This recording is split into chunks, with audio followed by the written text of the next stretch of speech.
देश व राज्यातील विविध महत्त्वाच्या बातम्या पाहण्याकरिता आपल्या हक्काचे पत्रकार टाइम्स या ब्लॉगस्पॉट, फेसबुक, न्यूज पेपर व यूट्यूब चॅनलला लाईक व सबस्क्राईब नक्की करा. धन्यवाद. दारूबंदीसाठी भाजप आमदाराला महिलांचा पुन्हा घेरावा. आमदारांचा थेट एसीपींना फोन. भारतीय जनता पक्षाचे दक्षिण सोलापूरचे आमदार सुभाष देशमुख यांना पुन्हा एकदा दारूबंदीसाठी महिलांनी घेरावा घातला. मतदारसंघाच्या दौऱ्यावर असलेल्या आमदार सुभाष देशमुख यांना दक्षिण सोलापूर तालुक्यातील विंचूर गावातील महिलांनी अडवून गावातील दारूबंदीची मागणी केली. देशमुखांनी महिलांची कैफियत ऐकून घेऊन थेट सोलापूरचे ग्रामीण जिल्हा पोलीस अधीक्षक शिरीष सरदेशपांडे यांना फोन लावून मतदारसंघातील हतवटीची दारू बंद करण्याच्या सूचना दिल्या.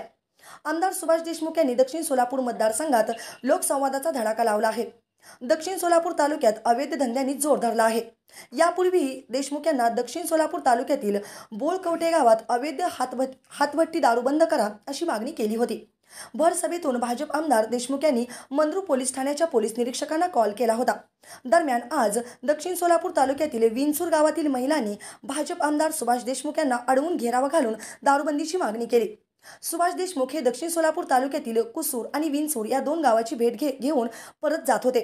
विंचूर गावातील महिलांनी सुभाष देशमुखांचे वाहन अडवून दारूबंदीची मागणी केली. या गावात हातभट्टीची दारूची खुलेआम विक्री होत असून येथील पुरुष आणि तरुण मुले या व्यसनाच्या आहारी जात आहेत. दारू विक्री बंद करण्याच्या मागणीसाठी महिलांनी संताप व्यक्त करत आमदार सुभाष देशमुख यांना घेरावा घातला. महिलांच्या संतप्त भावना पाहून अखेर आमदार सुभाष देशमुख यांनी पोलीस अधीक्षक शिरीष सरदेशपांडे यांना फोन लावून या संदर्भात कल्पना दिली. येथील सर्व अवैध धंदे बंद करावेत अशी सूचना देशमुखांनी जिल्हा पोलीस अधीक्षकांना दिली आहे.